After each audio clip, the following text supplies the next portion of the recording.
Sahana Vavatu Sahano Punaktu Sahaviryam Karavavahe Tejasvinavadidamastu Ma Vidvishavahe. Om Shanti Shanti Shanti Hari Om. Namaste and welcome. I'm Alexandra Savithri of the Vedic Healing Center and the American Reiki Academy. I'm a Reiki master of 33 years and a Vedic healing master of the last 25 years. I'm also a feng shui teacher and a spiritual life coach. In this show, we cover topics related to metaphysics, Reiki, Vedic healing, feng shui, based on my studies and practice in these disciplines. The aim of these shows is to help you create a successful spiritual practice that enhances your happiness, well-being, success, and productivity in the world, so you may become the best version of you.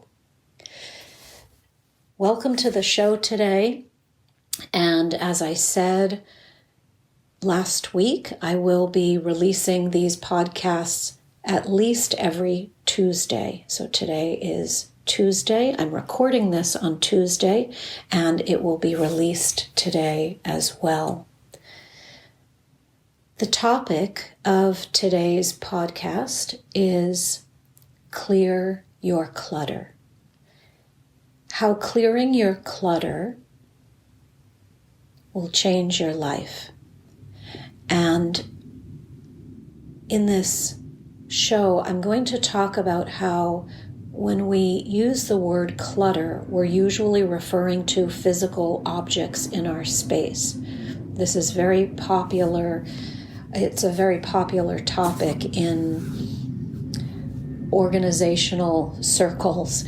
You know, if you're interested in getting your house in order, the first thing we do is clear the clutter. But there's a reason for that physical act, which I'll talk about. And also, in addition to that, I really want to talk about how we have other kinds of clutter. So there's the outward clutter, the outer clutter that we can see all around us, and there's the inner clutter. And the inner clutter is comprised of thought forms, emotions, energies that may be positive and negative, but we certainly are complex beings, and therefore, when we have so much in our space, it can become overwhelming.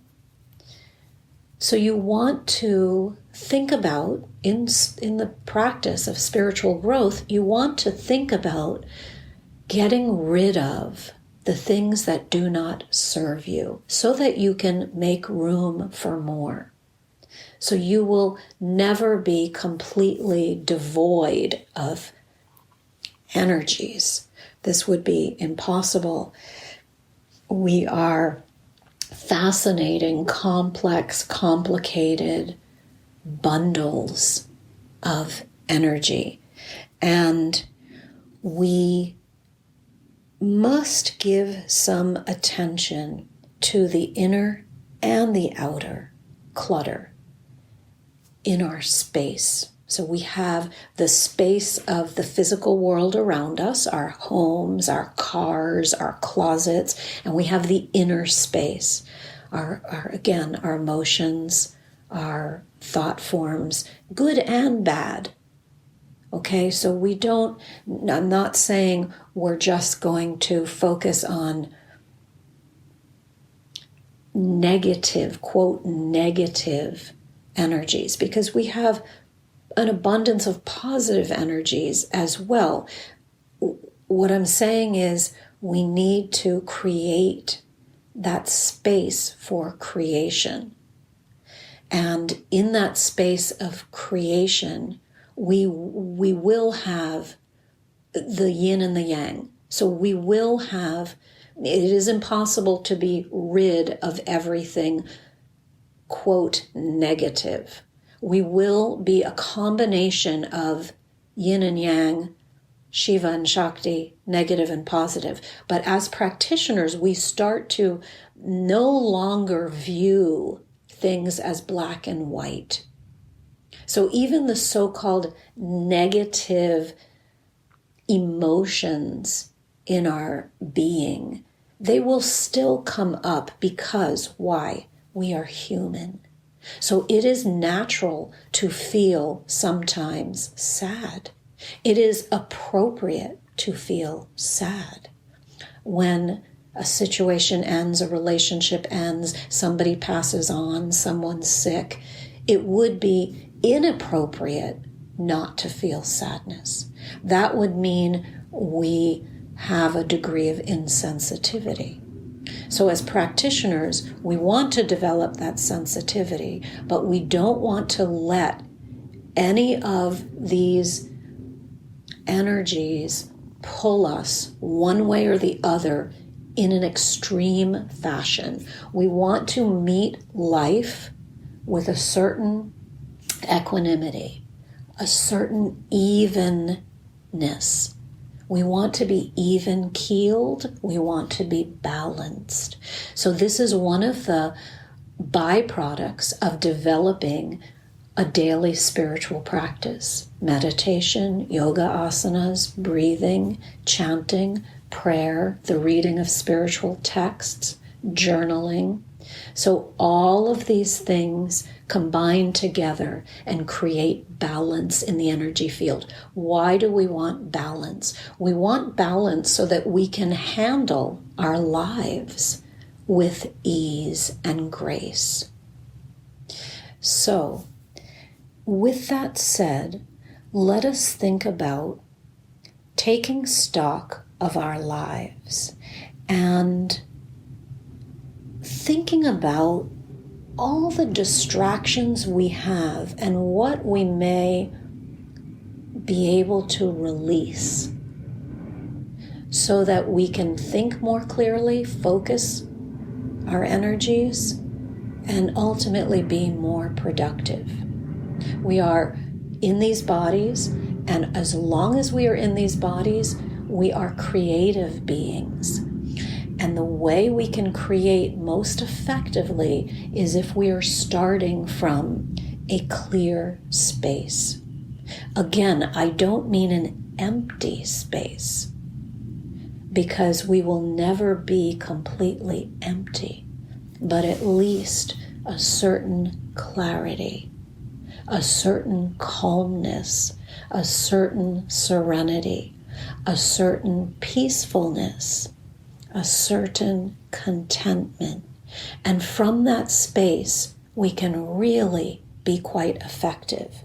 So I would like to suggest that you take stock of your life and take on what I have called a 7-day challenge.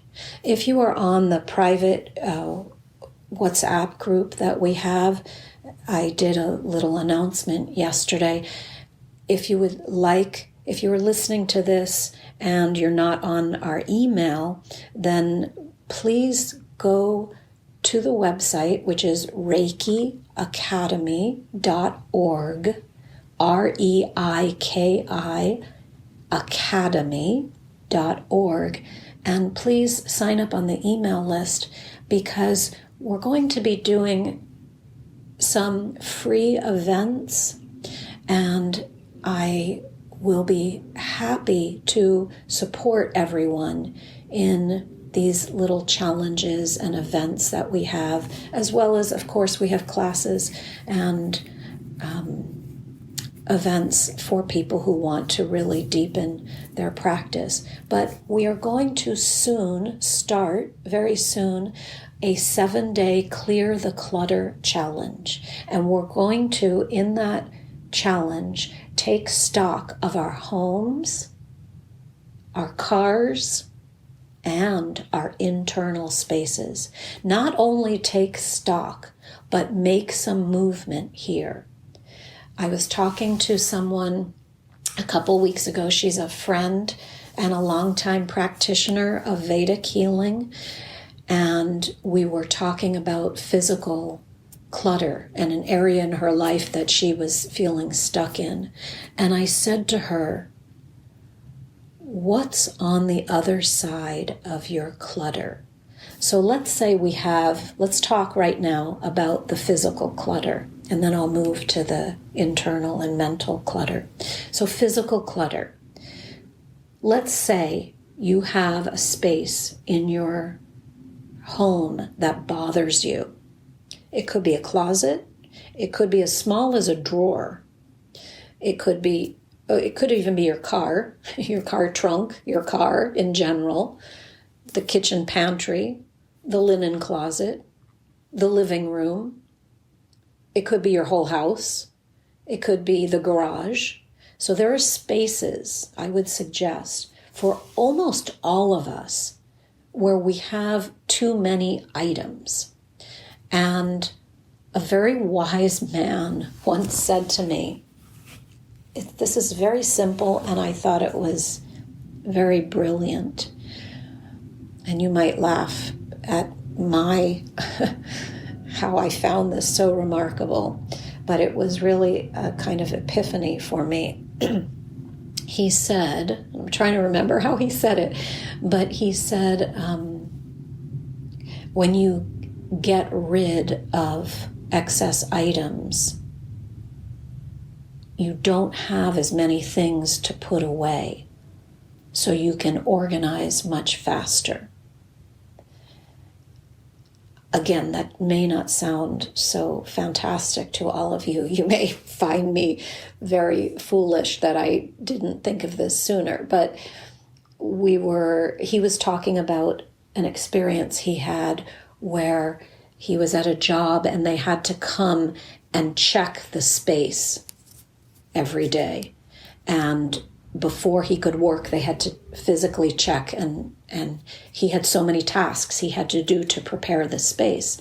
And he said what he learned was the fewer the items, the easier it was to create order. Now, again, this is very common sense, but there was something in the way he said it to me, and this will happen to all of us, where you might hear something over and over and over again, and you hear it in different ways, and then all of a sudden someone says the same thing to you that you have heard, and you get that aha moment.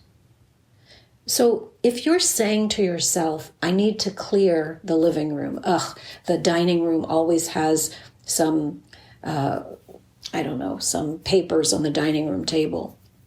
If you're saying such things to yourself, I want to suggest that you simply focus on the idea that the space will be easier to organize when you have fewer items. Too many items creates more attention-grabbing energies. So we have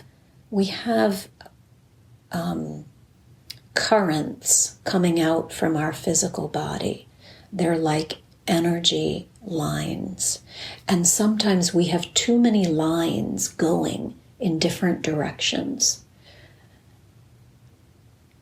You've heard the expression about cutting cords. Sometimes you have a relationship or a situation you want to cut the energy, the connection with that person. Those cords are real. You have cords like little currents of energy going out from your body into many, many things. So when your space feels overwhelmed, your body literally has these currents, these lines going out into, oh, I have to clean my car. Oh, I have to do that. Oh, I have to make some food. Oh, I have to put that laundry away. Now, women naturally are in charge of handling all those things. our brains work differently from men. We need both the male and female energies, of course. And the male energies of grounding and focus are very important. And the women's energies of multitasking and taking care of lots of things are also important. But I want to suggest that you take stock of your space and ask yourself, what might be on the other side of my clutter? There's something waiting for you. There is something magical. There is something absolutely incredible waiting for you if you can clear out what you don't need. Again, I've talked about the energy of Shiva, Lord Shiva.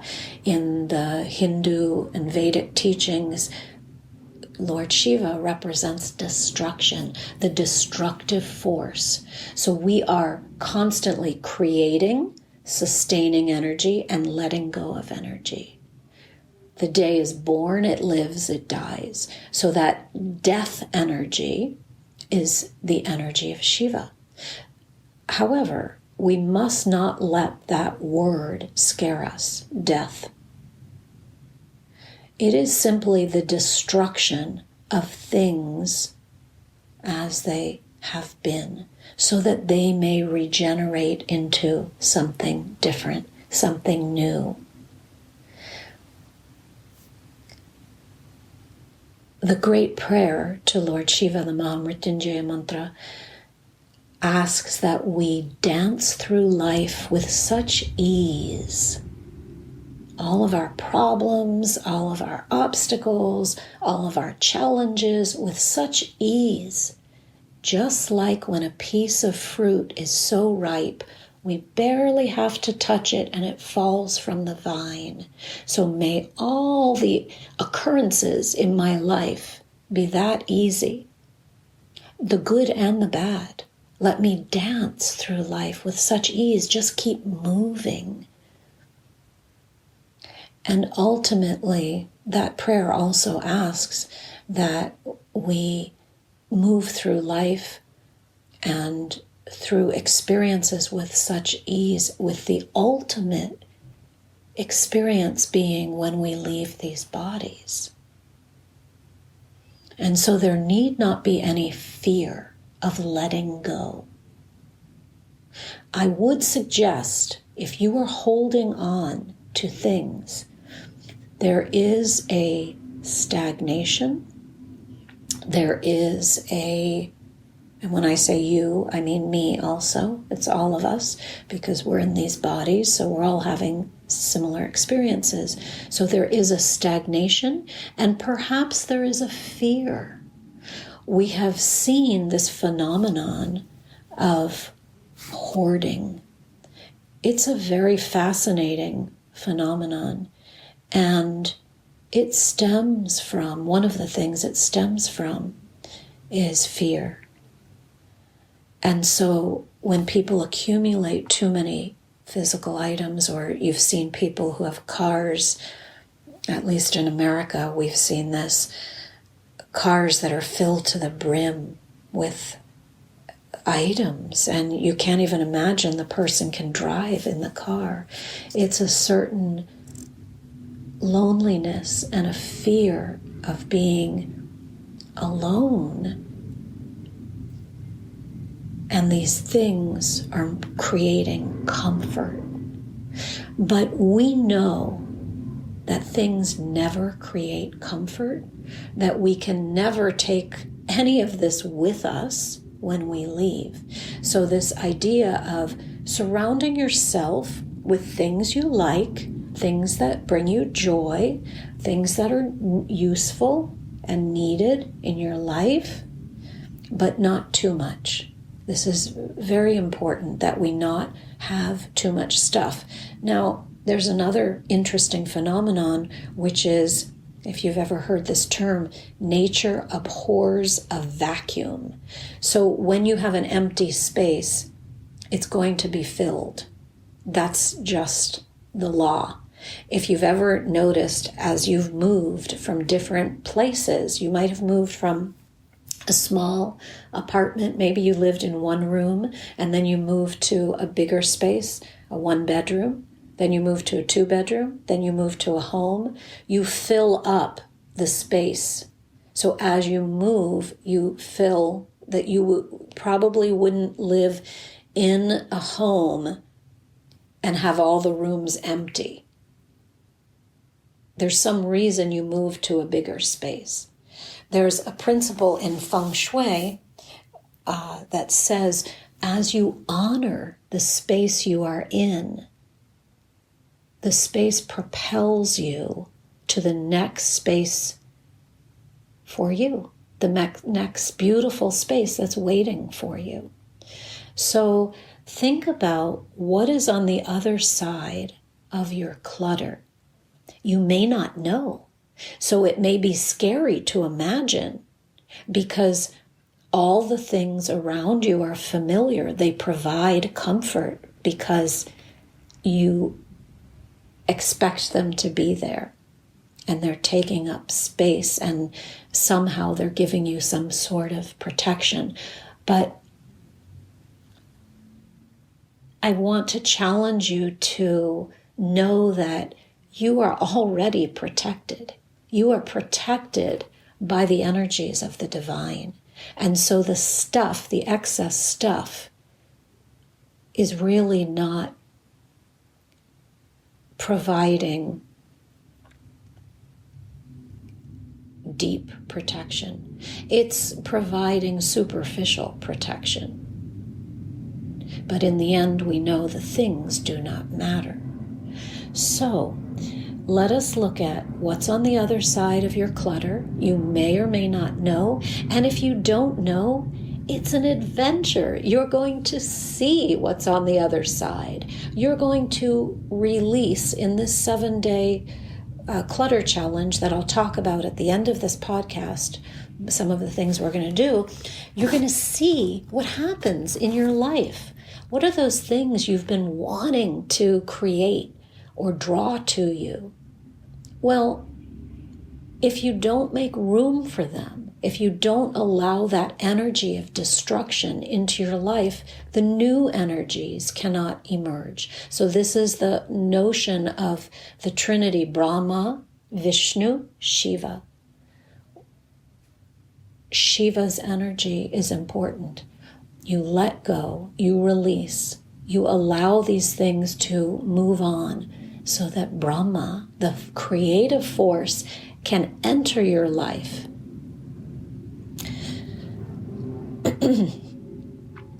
So this is a little bit about physical clutter.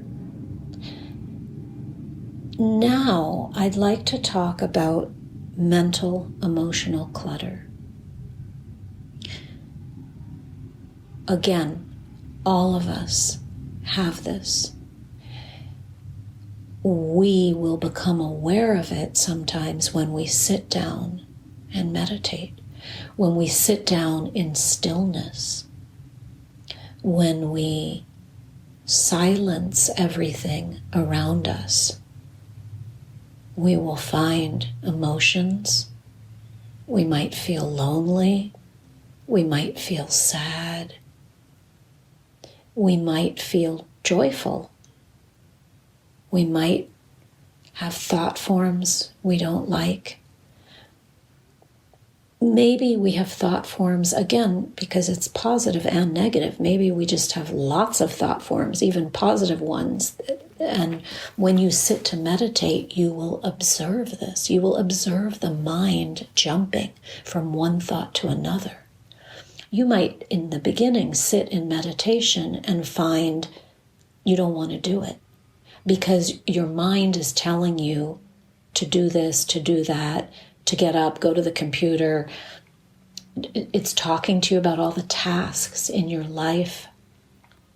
But as you move on your spiritual practice, as you commit to it, and as you do it over and over, and as you employ techniques, we must use techniques because they help us.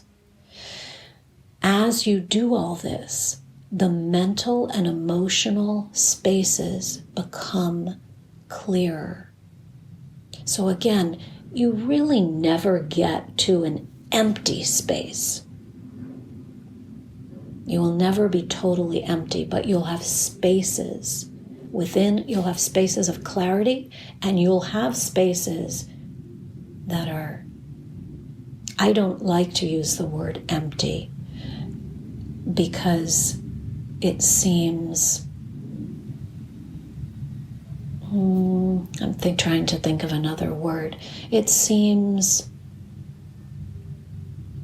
I was going to say negative, but you'll find spaces, instead of emptiness, I would say spaces of extreme stillness. Stillness. So it's devoid of anything but stillness. So I can't even call that space empty, because the stillness, the peace, the serenity is still there. So it's not really empty. You will get to the space, to the point where sitting for your practice, and I've said this before, is so enjoyable that you cannot imagine your day without it.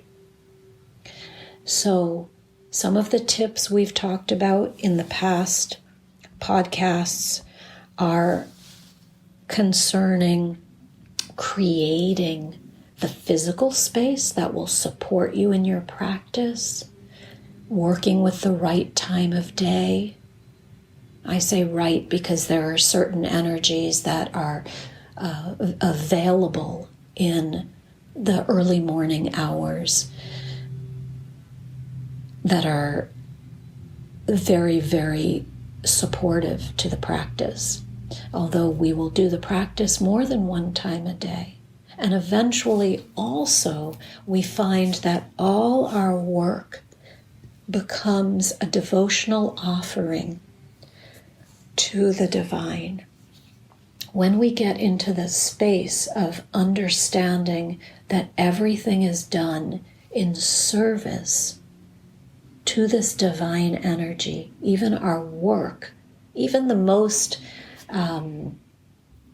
the work that you really don't find very enjoyable, maybe a mundane task, you find that's enjoyable because you're doing it in offering. So we'll get into this more in another episode. But today I'd like you to think about, if you want to do this 7-day challenge that we're going to have. And in that challenge, I'll be giving some guided meditations, some things to do to move energy. And I believe, not even I believe, I know each of us will have breakthroughs. 7 days in your life is not long to commit. If you do not create some kind of movement in your life, and this is a way to create movement through a metaphysical practice, if you do not, what happens is you just allow life's distractions to keep pulling you along. As spiritual practitioners, we do not want to wake up late in life and say, I should have attended more to my being, to my space, to my internal space. I let myself be pulled in many different directions, and I always said, I'll do that yoga later. I'll do meditation later. I had a friend actually say to me a couple months ago, something to the effect of, he said that, I'm trying to think of how he phrased it, that people in India, there are different cycles we go through in life, according to our age and so forth. And people in India don't turn to the spiritual practice until late in life. He's right and not right. It's in the way he interpreted that. What that meant was, late in life, there will be definitely for all of us a degree of introspection. However, what I want to say now is, why wait? If you are a conscious, aware being, and you are because you're listening to this, you're interested in these topics, then you need not wait to embark upon a spiritual path that will change your life. This does not mean to withdraw from the physical world, to withdraw from your responsibilities, to withdraw from the work, the physical work, the things you must do in your homes, in your families, in your relationships. It just means to incorporate this spiritual practice. You have forgotten whom you are. Each of us forgets, and then somewhere along the way, something or someone wakes us up.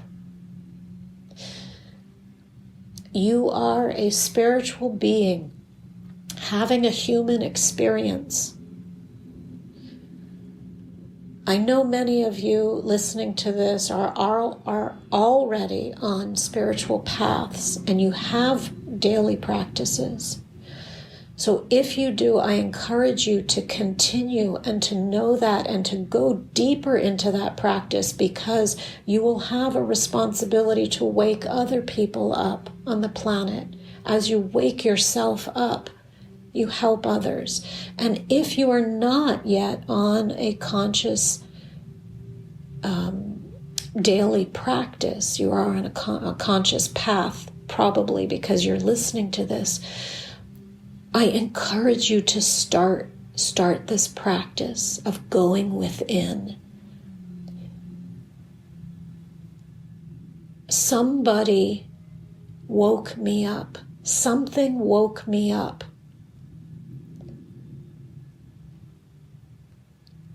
Perhaps it was a book. Perhaps it was a teacher. Perhaps it was a modality. Perhaps it was any of the amazing gurus I have worked with. And perhaps it was all of it. So all along the way, the divine is talking to you and saying, wake up, wake up, wake up, my child. Remember who you are.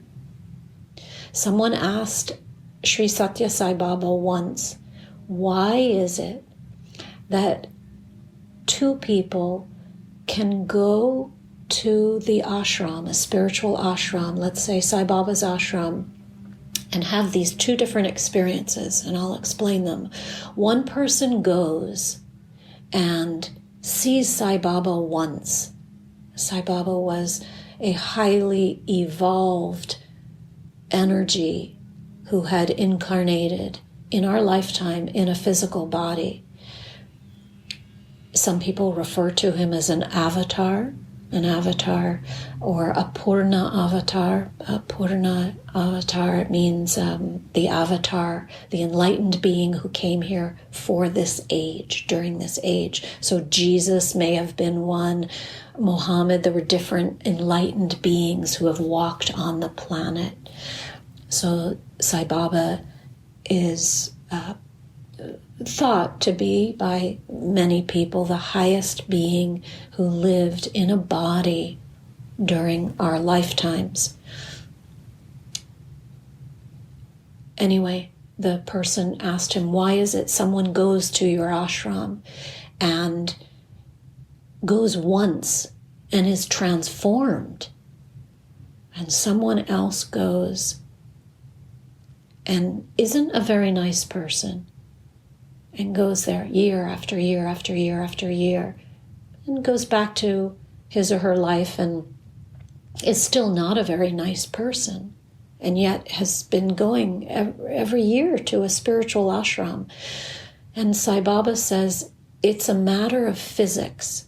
If you have this rock and this hammer, and it takes exactly 21 blows to break this rock with this hammer at this particular speed, he says the guru, the enlightened teacher, could be blow number 7, number 11, or could happen to be blow number 21.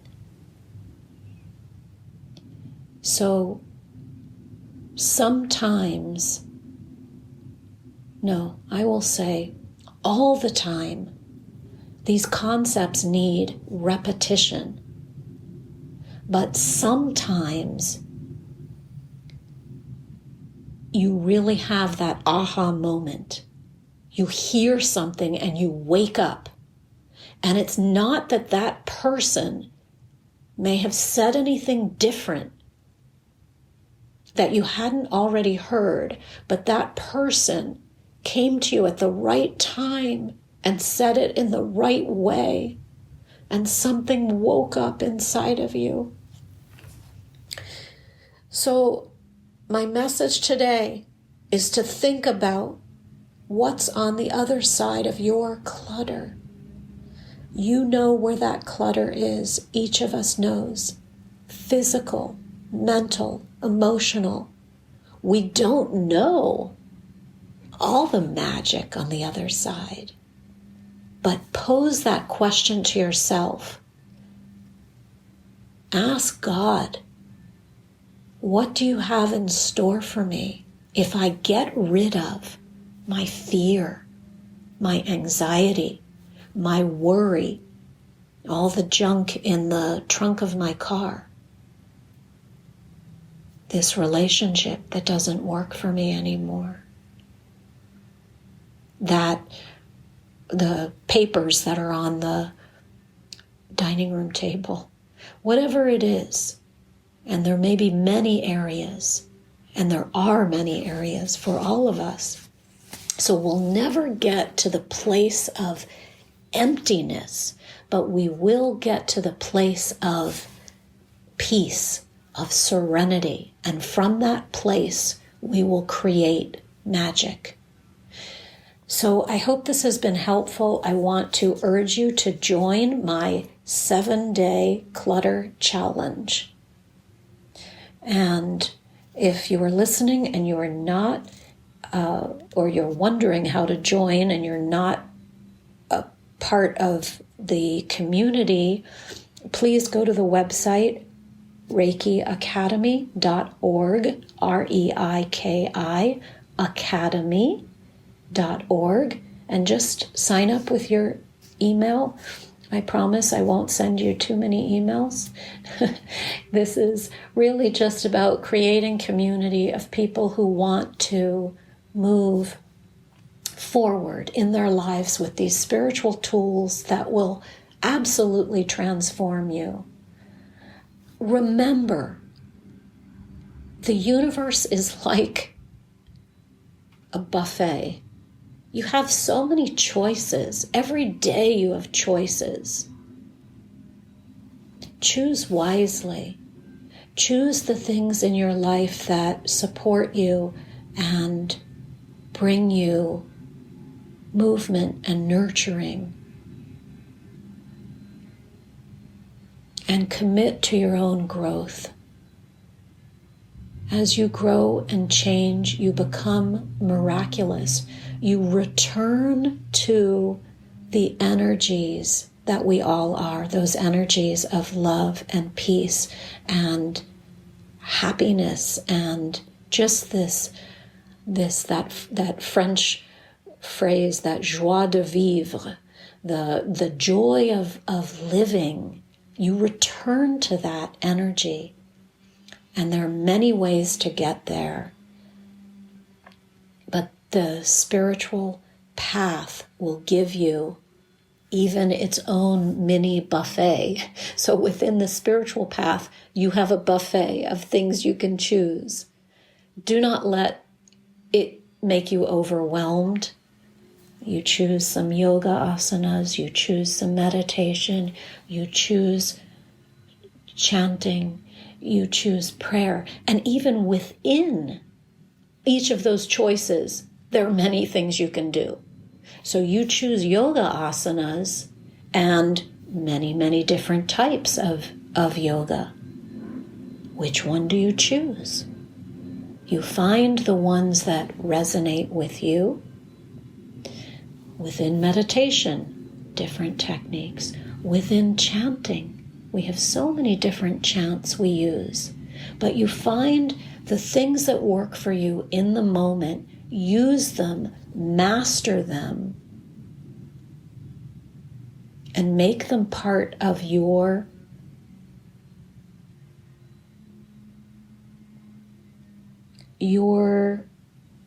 I'm thinking of the word. It's like you have a bag of, I think about doctors when they used to carry those black bags we've seen kind of in old-fashioned days. So you have your bag of tools. You are a doctor of your own life. And you have a bag of tools that work for you to bring you serenity and happiness and peace. You are this doctor of your own life. And as you heal your own life, your own being, you serve as a doctor for other people to help them, to heal them. I hope this has been helpful. I wish you many blessings today. And I encourage you, if you're on the WhatsApp group, again, please just say you're joining this, and we will start the challenge in a few days. I haven't exactly decided on the day, but probably on Monday, Sunday or Monday we'll start. And we're going to do this for 7 days. So if you're on the WhatsApp group, please say you're in. And if you're not, then head on over to the website, reikiacademy.org, and just sign up on the email. Send me an email that you want to be included in this. And we'd love to have you. I want to see what each of us creates. I want to hear something fantastic happened in my life when I cleared that pantry or I committed to my meditation every day. So again, I'm going to have some different guidelines for the challenge, and I'll try to make it simple and fun. All of this practice of the spiritual path need not be complicated. It should be simple. It should be fun. It should be enjoyable, because you are getting back in touch with this light, this divine spark, which is ecstatic energy.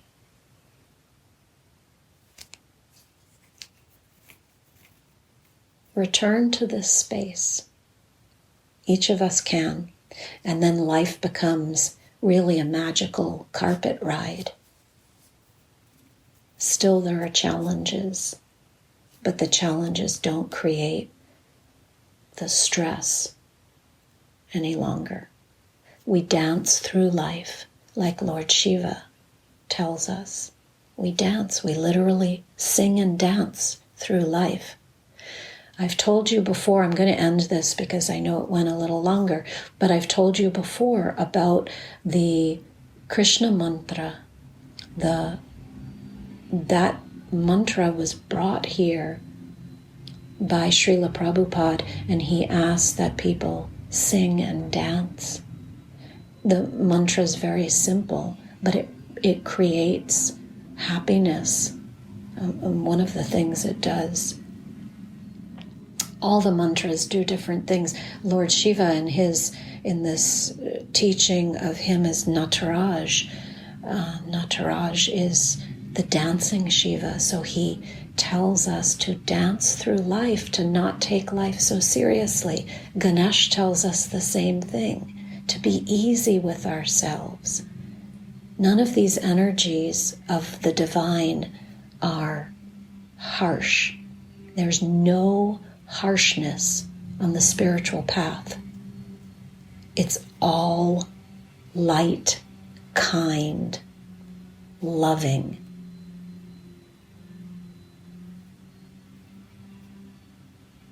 There's never any harshness. The world may have harshness, but as we return to our innate states of being, we have no harshness, no hard feelings, no hostility.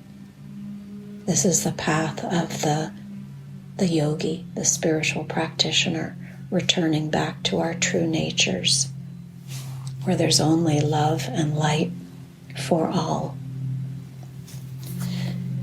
Om Asatoma Sadgamaya Tamasoma Jyotirgamaya Mrityorma Amritam Gamaya. Om Shanti Shanti Shanti. Hari Om. Om Sai Ram. Om Amriteshwariye Namaha. Jai Guruji. Hare Krishna. Om Namah Shivaya.